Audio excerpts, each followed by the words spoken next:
세상엔 정말 다양한 식당이 있고 그 식당들의 예약 방법도 각양각색인데요. 그런데 오늘 제가 소개할 식당은 조금 독특합니다. 예약제로 운영하는데 방문 당일 오전 10시에 전화를 해야지 그날 점심 예약을 할 수 있다고 하더라고요. 블로그에 후기를 보니까 평균적으로 4-50번, 진짜 많이 하신 분은 70번 만에 예약에 성공했다고 하는데 이렇게까지 해서 먹는 이유가 궁금해서 직접 찾아가 보았습니다. 과연 회사랑은 얼마 만에 예약에 성공했는지, 그리고 어떤 이유에서 사람들이 이런 예약을 뚫고 가는지 솔직하게 리뷰해 보도록 할게요. 오전 10시 수십 번 전화해야 예약이 가능한 초밥집 리뷰. 그 자세한 이야기는 영상을 통해 보시죠.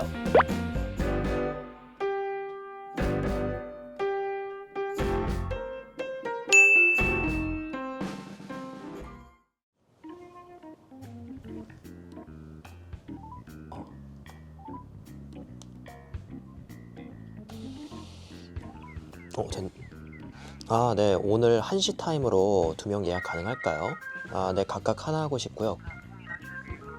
그럼 4만원으로 할게요. 여쭤볼 게 있는데요. 혹시 조그마한 카메라로 제 먹는 모습만 좀 조용히 찍어도 괜찮을까요? 네, 감사합니다. 유튜브를 해가지고요. 감사합니다. 일단 통화가 3분 만에 됐고요. 제가 좀 카메라 늦게 켜서 그렇지 지금까지 총 10번, 그래도 블로그 리뷰들이 보통 30번, 50번 한 거에 비하면은 정말 빨리 성공했습니다. 근데 메뉴를 좀 하나씩 리뷰해서 제가 좀 다양하게 보여드리려고 했는데 통일해야 된다고 해가지고 인당 4만원짜리로 2개 주문했습니다. 아무튼 예약에 성공했으니까 이렇게 예약하기 어려운 대전 만년동의 시장스시라는 곳 한번 솔직하게 리뷰해보도록 하겠습니다. 시장스시는 카운터 중심의 초밥집으로 한 점 한 점 내어줘서 흔히 오마카세 업장과 비슷한 느낌을 주는 곳인데요. 들리는 얘기로는 회의 크기가 압도적이라고 하던데 도대체 어느 정도인지 얼른 들어가서 확인해 보도록 하겠습니다. 우선 실내는 다음과 같이 바자리가 여러 개 있었고요. 안쪽에는 4인 테이블도 한 개 있는 걸로 보였죠. 그렇게 예약한 손님들이 모두 착석하고 세팅도 끝났으니 인당 4만원의 특상초밥 리뷰 시작하겠습니다. 기본 세팅으론 초생강, 단무지, 락교가 나왔고 여기에 뜨끈한 장국과 샐러드가 나왔어요. 그리고 곧이어 첫 번째 초밥이 제공되었는데 그건 광어 지느러미 초밥이었습니다. 이곳의 광어 지느러미 초밥은 일반 살코기 부위와 지느러미를 함께 썰어 두 부위의 식감을 동시에 즐길 수 있었고요. 양식 광어 중에서도 큰 사이즈를 사용한 듯 광어 지느러미가 두툼하며 기름도 가득 차 있어 지방의 풍성한 만큼은 제대로 즐길 수 있었습니다. 근데 이게 초밥인지 회인지 살짝 헷갈릴 만큼 회가 두툼합니다. 그리고 이곳의 초대리밥은 달큰하며 간이 다소 있는 듯 했지만 보시는 것처럼 회의 비중이 상당하기 때문에 초대리 맛이 강해야 두툼한 회 속에서 초밥의 느낌을 전해줄 수 있을 걸로 보였죠. 아무튼 초대리밥의 맛은 단맛이 꽤 있는 대중적인 맛이었고 회는 단시간 숙성한 듯 탱글함이 있으며 도톰한 게 특징이었던 그런 한 점이었습니다. 그리고 다음으론 농어초밥이 나왔는데 그 비주얼이 다소 충격적입니다.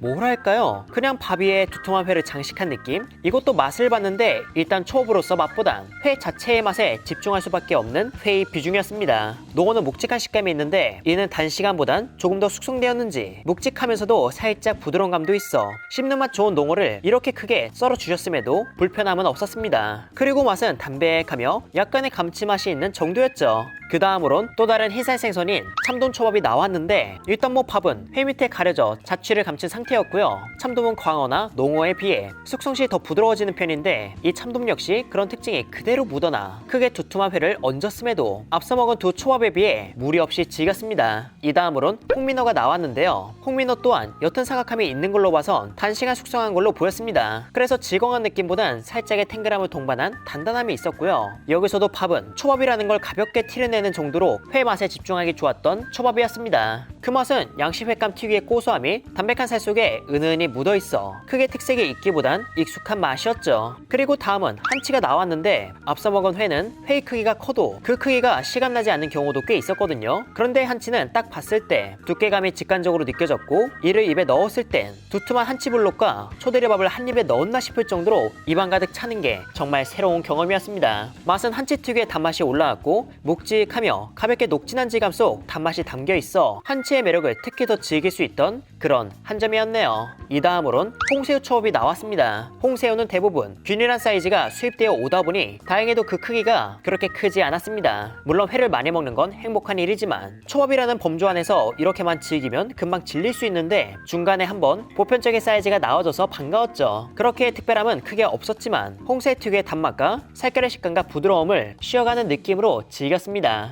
그리고 다음으론 또 무언가 나왔는데 처음엔 이걸 보고 뭔가 싶었어요. 그건 바로 연어뱃살 초밥으로 연어뱃살에 칼집을 넣고 여기에 불질을 하면 살의 조직이 수축되는데 그 모양이 마치 솔방울과 닮았습니다. 이 맛은 진짜 솔직히 말하자면 기름짐으로 시작해서 기름짐으로 끝납니다. 안 그래도 기름진 연어의 뱃살을 가져와 초대리밥을 완전 덮어버리고 불로 터치해서 지방의 캐릭터를 더 살린 초밥이었죠. 개인적으로 연어의 기름짐이 너무 강해서 기름진 것에 열광하지 않는 저에게 조금은 벅찼지만 진짜 기름지고 고소한 걸 좋아하신다면 꽤 인상에 남지 않을까 싶었습니다. 그렇게 생선회들을 묵직하게 즐기다 보니 이번엔 빠지면 섭섭한 성게초밥이 나왔는데 그 비주얼이 다소 이색적입니다. 보통 새우와 성게를 많이 조합하긴 하는데 여긴 기성품인 청미새우 위에 성게를 얹어주셨더라고요. 그런데 잘 보이진 않지만 어렴풋이 봤을 땐 간장에 절인 걸로 보이는데 먹어보니까 간장새우 특유의 간과 단맛이 가볍게 깔려있고 위에 성게의 내음과 그 단맛이 싹 어우러져 새롭지만 맛있는 조합이었습니다. 가격이 가격인지라 고가의 성게를 쓰는 것 같진 않았지만 이날 성게는 텁텁함이나 쓴맛이 없어서 무난하게 먹었네요. 그리고 다음으론 소고기 초밥이 나왔는데 이건 위에 스테이크 소스가 발려져 있어서 담백한 스테이크를 초대리밥과 함께 먹는 딱 그런 느낌이었습니다.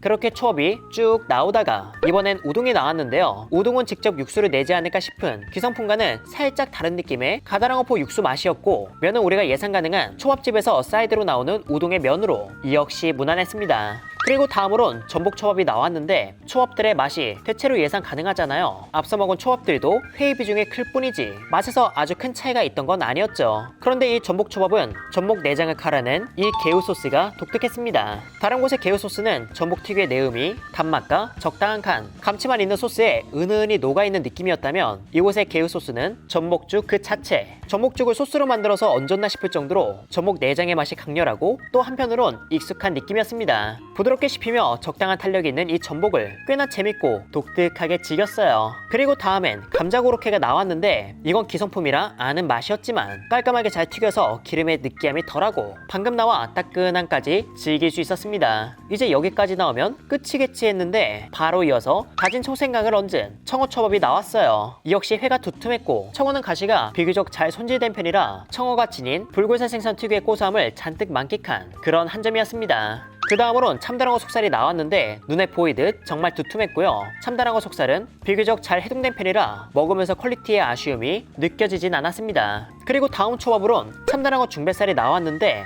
이야, 밥이 안 보입니다. 이쯤 되면 초대리밥은 거들 뿐 이런 느낌이었죠. 이 중뱃살도 잘 해동되었고 큰 크기임에도 칼집을 내어 중뱃살이 지닌 부드러움과 적당한 고소함을 주었고 식감적인 부분에서도 부담스럽지 않게 즐길 수 있었습니다. 다만 회의 비중이 워낙 크다 보니 중뱃살이더라도 체감되는 고소함이 생각보다 크더라고요. 아마 이 한 점의 크기 때문이 아니라 지금까지 먹었던 초밥들이 쌓여서 이렇게 느껴진 게 아닐까 싶었습니다. 그렇게 상당한 포만감에 지쳐갈 때 끝이라는 걸 알려주는 게 드디어 나왔어요. 바로 후토마끼입니다. 그런데 이 후토마끼도 범상치 않았어요. 기본적으로 사이즈가 커서 이걸 한 입에 먹는 건 정말 쉽지 않아 보였습니다. 일단 저는 어떻게든 한 입에 넣었는데 역시 생선의 비중이 높다 보니까 참다랑어의 맛과 구운 연어의 맛이 큰 비중을 차지했고요. 그 외에 야채도 일부 있었는데 이게 맛의 밸런스를 완전 잡아주는 느낌은 아니었지만 그래도 나름 회의 맛을 받쳐주었죠. 앞서 먹은 초밥의 회가 조금만 작았더라도 부담보단 크기와 내용물에 대한 만족도가 클 그런 후토마끼이지 않을까 싶었습니다.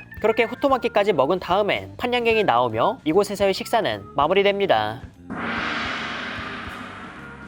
여러분 영상 재밌게 보셨나요? 일단 이거 초밥의 회 비중이 상당하다고 들었는데 진짜 생각 이상이었습니다. 블로그 후기에서도 커 보였지만 실제로 마주하니 그 크기가 살짝 무섭다는 생각이 들 정도였으니까요. 이곳의 초밥은 초밥으로서 깊은 맛이나 섬세함을 느낄 곳은 아니었고 그런 부분에서의 노력을 양각 가성비로 대체한 느낌이었죠. 지금 나온 구성이 4만원인데 성게도 있고 참다랑어도 나오고 구성이 썩 괜찮았잖아요. 그런데 회의 양도 상당하다 보니 이 정도면 초밥 하나에 회도 하나 같이 준 넣어준 정도의 양이었어서 나온 것에 비해 가격은 좋은 편에 속하지 않나 싶었습니다. 따라서 회를 엄청 좋아하는 분들과 먹는 양이 많은 분들 입장에선 이와 비슷한 방식으로 내어주는 기존 오마카세 업장과 비교했을 때 가격은 엇비슷한데 훨씬 알차다는 느낌을 받을 것 같았고요. 취향이 확실히 나눠질 이곳, 개인적으로 취향을 고려하더라도 이 부분은 살짝 아쉬웠습니다. 그건 음식이 나오는 속도로 사람들이 먹는 속도를 감안하고 내어주시는 게 아닌 준비가 되면 바로 내어주는 느낌이더라고요. 물론 오마카세 업장에서 다소 여유있게 내어주는 게 답답했던 분들께는 아주 시원한 스타일이겠지만 대화를 하며 즐기기엔 다소 빠르다고 생각했죠. 하지만 그렇게 나온 초밥을 쌓아두고 자신의 페이스에 맞춰 먹어도 되지만 기존의 오마카세 업장을 몇 차례 경험했던 분들의 입장에선 나오면 바로 먹고 하는 게 익숙해져 있다 보니 이런 속도의 아쉬움이 들 수도 있겠다 싶었습니다. 이곳만의 개성이 확실한 시장 스시, 제가 느낀 후기는 다음과 같았으며 이 영상이 여러분의 외식 생활에 도움이 되셨길 바랍니다. 이렇게 해서 회사랑은 이만 인사드리도록 할게요. 그럼 여러분들 안녕.